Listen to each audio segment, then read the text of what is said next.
What if I told you that I know the recipe for a better world?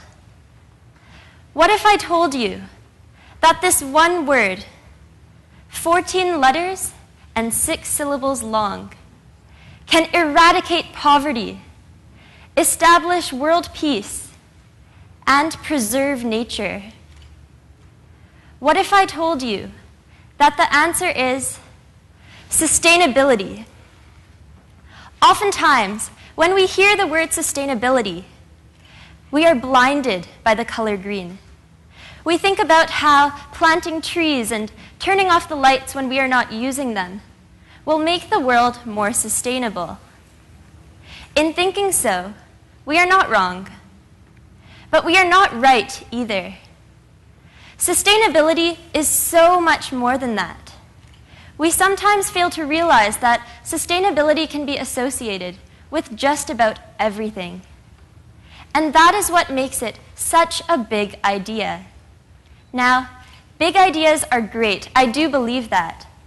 But to achieve sustainability, I believe that you must start small.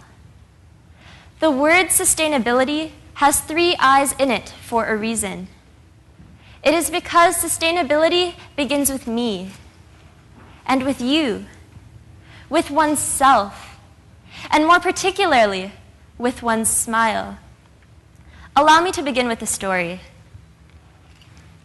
About a year ago, a couple friends and I started a movement called Youth for Tap. Now, when I told a teacher about this last year, he thought that we were advocating for tap dancing, and I assure you we are not.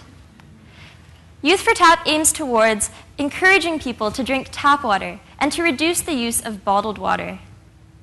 What's wrong with bottled water, you might ask? Well, if you are living in an area where you do not have access to clean drinking water, then bottled water serves a pretty self-explanatorily necessary purpose. But if you are living in a city like Vancouver with access to literally the cleanest water on the planet, or if you are living in a city where you do have access to clean drinking water, then why would you buy bottled water? Well, some of you might be thinking that it is convenient, or that when you go to recycle your plastic bottle, it will be turned into a new one. Unfortunately, that is not always the case.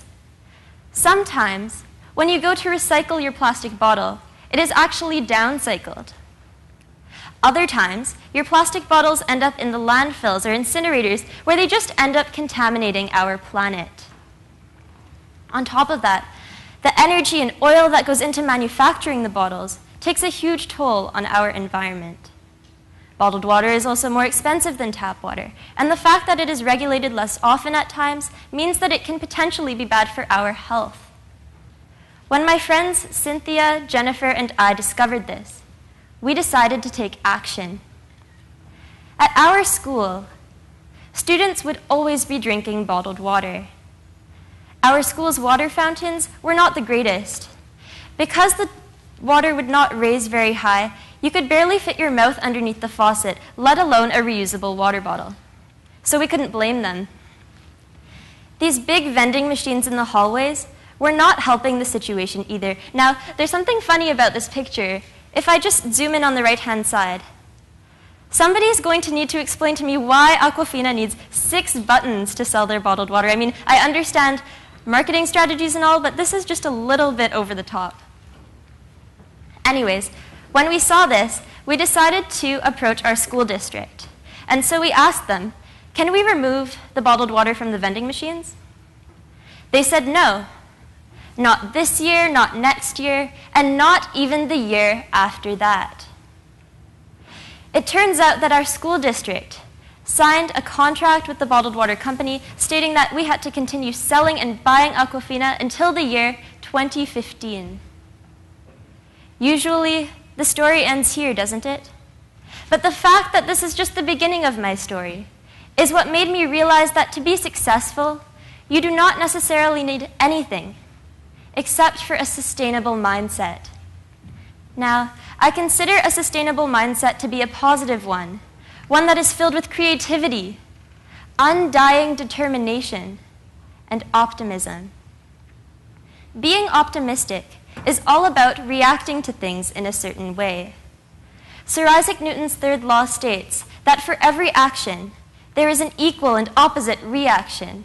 Now, of course, he intended for this law to apply directly to physics, and it did, but I believe that it applies quite directly with life as well. In my situation, let's call the school district's contract with the company the action.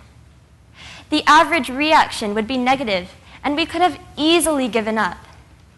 But we had the choice to react optimistically, and so we did. We took it as an obstacle to overcome. In life, there are so many obstacles you are going to have to face. How you react to those obstacles is your decision. You cannot control what happens to you in your life. Believe me, I've tried. But how you react to what happens to you is your decision. So we took charge. We implemented a campaign to raise awareness at our school, getting students and staff members to sign this tap water pledge. After school, we would rummage through the garbage cans and recycling bins, as disgusting as that sounds, and we would collect all of the bottles that our students were throwing away. We then put all 2,000 of them in this display case, just to show how much waste we were producing at our school alone.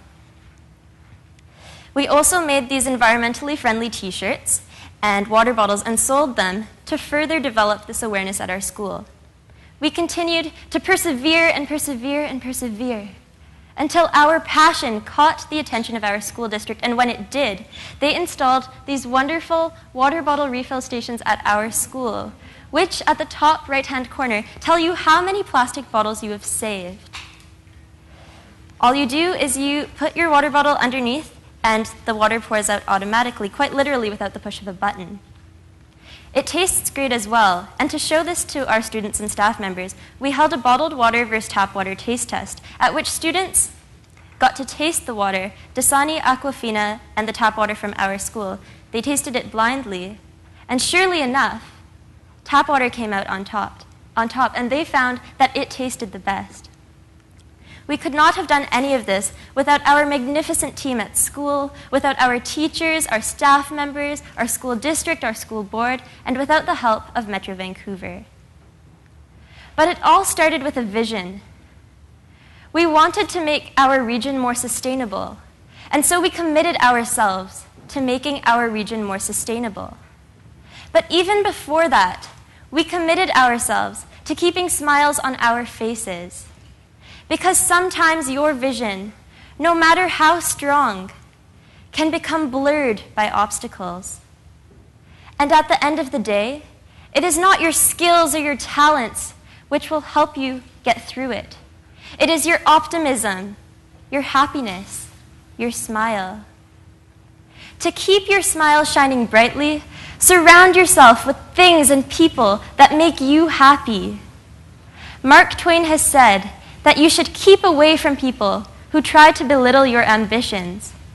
Small people always do that, but the really great make you feel that you too can be great. So if your friends are the ones belittling your ambitions, find friends who motivate you. Do things that make you happy, because nothing is less sustainable than negativity. Nothing is less sustainable than negativity. So the next time you make a decision, do not compromise your smile. A smile on your face is what will keep you going, and a smile on your face is what will change the world. Thank you.